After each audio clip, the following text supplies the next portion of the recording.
A drug is a substance other than food that alters our cognitive state or the way the mind and body function. They can heal and improve our health, but can also destroy it if misused or fall into the wrong hands. This can occur if individuals use prescription for other purposes than the reason prescribed, or sell the drug illicitly. There are many ways to classify drugs. Stimulants are drugs that speed up the brain and central nervous system. These include caffeine, cocaine, nicotine, amphetamines, and ecstasy. Depressants slow down the brain, and examples include alcohol, benzodiazepines, opioids, and ketamine. Hallucinogens are drugs that alter the user's state of consciousness by distorting auditory or visual sensations. These include LSD, mescaline, and DMT. There are also other drugs such as cannabis that may fall under multiple classifications due to their broad scope of properties. So how do drugs move throughout the body?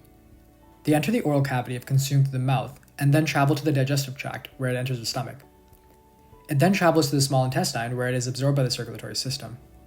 If they are inhaled, they may enter the nasal cavity and then to the lungs, where they are absorbed into the circulatory system. Injected drugs enter directly into the circulatory system. The blood now contains the drug and travels to the brain, where it is absorbed and exerts its effects. Absorption of drugs occurs fastest in younger individuals, explaining why they are more likely to get intoxicated than adults. It also absorbs faster in females, people with smaller body sizes, those with less food eaten, and in combination with certain drugs or medications. Finally, the blood reaches the liver, where enzymes are secreted to break down the drug. Excessive drug consumption may cause the liver to become inflamed, leading to scarring or cirrhosis of the liver, which can be irreversible. Let's start by looking at alcohol, one of the most common depressants. Alcohol consumption in moderation may not necessarily lead to negative outcomes. However, it is often difficult for individuals to moderate themselves and may unexpectedly begin excessive drinking, which is extremely dangerous. According to the CDC, between 2015 and 2019, there were 140,000 deaths in the United States each year due to excessive alcohol consumption, which is approximately 380 deaths per day. The data also shows that individuals who died from excessive drinking lost 26 years of their life. In fact, over 3.6 million potential lives were lost due to excessive drinking in the 4-year period. Some of the depressant effects of alcohol include confusion, decreased alertness, poor coordination, blurred vision, and drowsiness. There may be long-term physical effects such as loss of coordination, high blood pressure, liver damage and cancer, and increased urine production. The mental effects may include aggression, violence, and problems in school and learning. Looking at the demographics of alcohol, minorities are more likely to suffer from worse alcohol use outcomes. For example, binge drinking was reported among 29% of Latinos, 27% of Black people, and 26% of white people. Teens are influenced by peers, media, and family. There are many distinct risks of underage drinking, which include motor vehicle accidents, sexual assault or other violence, long-term brain damage, alcoholism, and suspension or expulsion.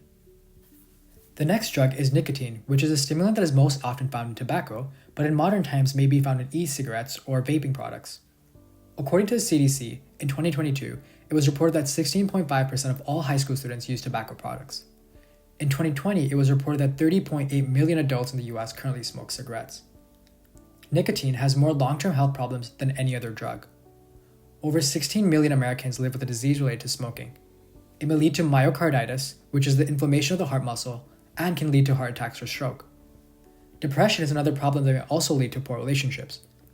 Saliva production in bowels may also increase, leading to frequent spitting that may be socially undesirable and harmful to the environment. Individuals may also notice thinner skin, which is evident in wrinkling, increased brain activity, and intense withdrawal symptoms in the forms of craving, nausea, and irritability. Most deaths from nicotine use come from cancer, heart disease, and respiratory diseases. There's evidence that shows that adolescents are more likely to smoke and get addicted to nicotine if their parents smoke. In addition to that, there is a risk of secondhand smoking-related cancer or heart disease in individuals exposed to environments with smokers in proximity. This indicates the need for positive role modeling to promote being drug-free to youth. Other risk factors include parental divorce, living in low socioeconomic status circumstances, and having low academic achievement. Peer influence is also a major influence, and studies show that it has a stronger influence from popular peers as compared to less popular peers. There are also other drugs that are extremely dangerous. Cocaine is a drug that acts as a stimulant to the central nervous system. It is responsible for 1 in 5 overdose deaths, which is concerning because 2% of Americans reported consuming it in 2020. Methamphetamines are highly addictive stimulants, and as a result, 53% of users reported meeting the criteria for drug use disorder. Opioids are also stimulants that contribute to 50% of overdose deaths and were consumed by 2.5 million Americans aged 12 plus in 2020. And finally, fentanyl is an extremely potent and dangerous drug that is often contaminated in other drugs purchased on the street. So what can be done to prevent exposing ourselves to these unnecessary and dangerous risks? You can start by addressing influences, and here are 4 ways.